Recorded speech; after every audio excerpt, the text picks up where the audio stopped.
Bom, então vamos continuar com a nossa discussão dos exemplos da apostila, vendo a gramática por trás de cada um dos exemplos. Agora, a gente acabou de ver o verbo ser na afirmativa e na negativa, agora nós vamos aprender como é que se faz a interrogativa em japonês.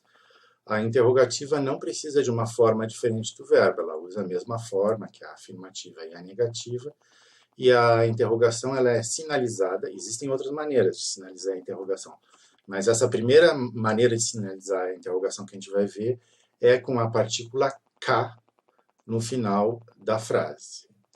Então, aqui no exemplo 5, por exemplo, ó, Santos-san wa kaishain desu ka? O senhor Santos é funcionário de uma empresa? A frase afirmativa iria até o desu e não teria o ka, né? Santos-san wa kaishain desu.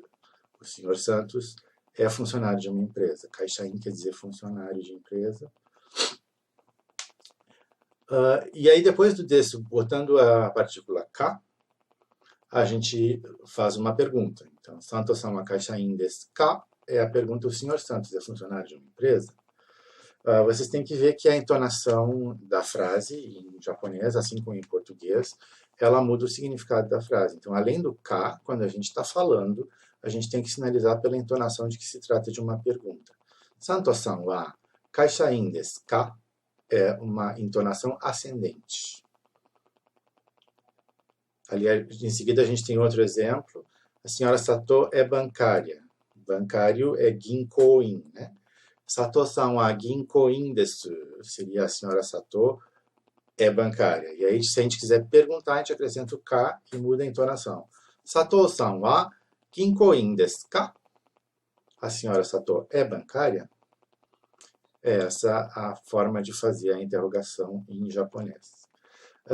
Prestem atenção que, então, a partícula K já sinaliza que se trata de uma interrogação e normalmente não se coloca pontos de interrogação no final de uma pergunta em japonês escrito mais formal.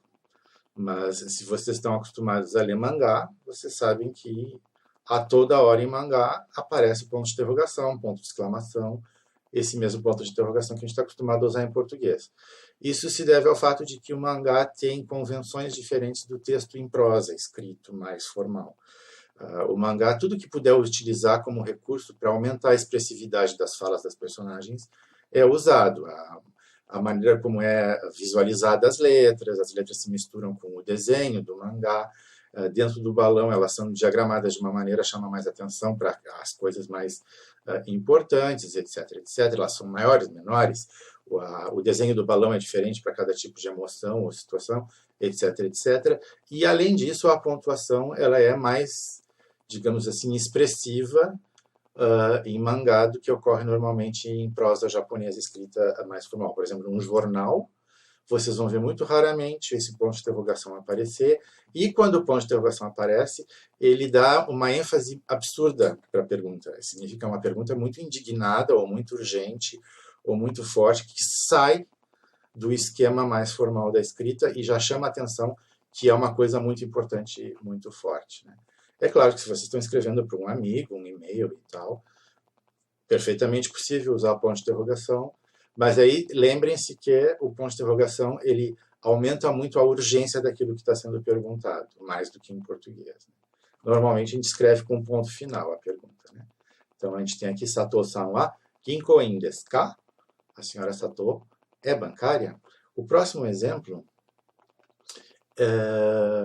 não é mais pergunta, é sobre o uso da partícula mo.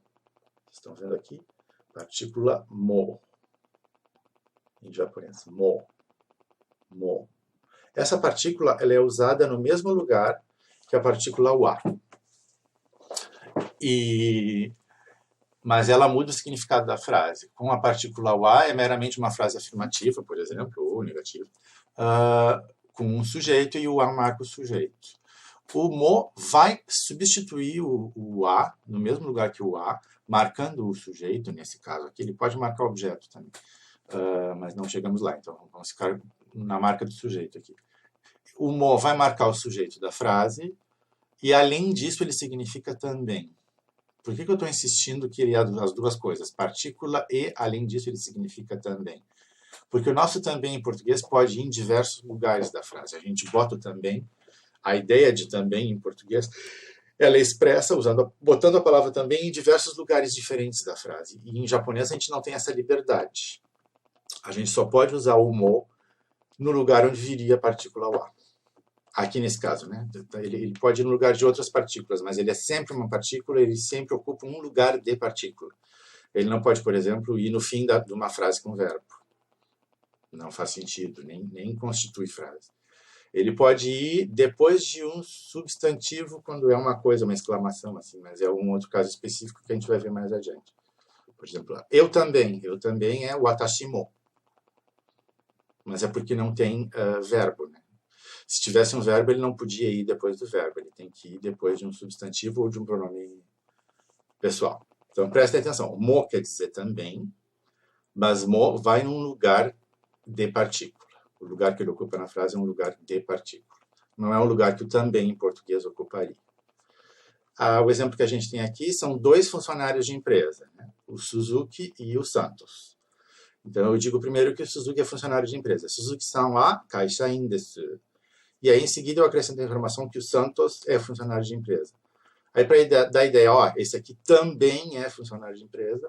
Santos-san mo kaishain desu. O mo vai no lugar onde iria o a.